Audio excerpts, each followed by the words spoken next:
जगन्नाथ सांग मैंने mini blog को स्वागत जनाची। पूर्व भिडियो जमी देखी आमर शाग तरकारी भात बड़ी भजा दिन बेला बहुत खाଇବା होता जोटा हबिंगर भोजी थी से खाई नी मु एकुटिया खाई आउ जहाँ सब खाद्य रही जाता राति कारण खाद्य फोपड़ा हम देखुना कृषु केमती सब जिन पतर तार फोपाड़ी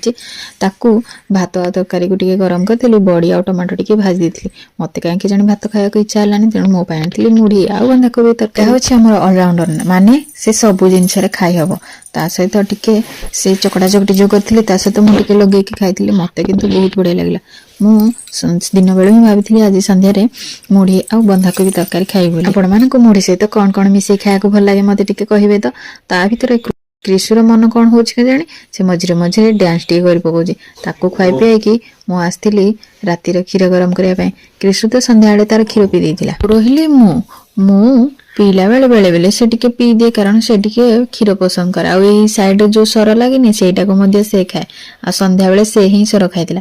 किए पीब क्षीर कुह ना मु पीदेवी क्षीर कृषि को नाई नाई नाई मम्मी मु पीबी क्षीर किंतु से पीलानी मु सबतक क्षीर पीली।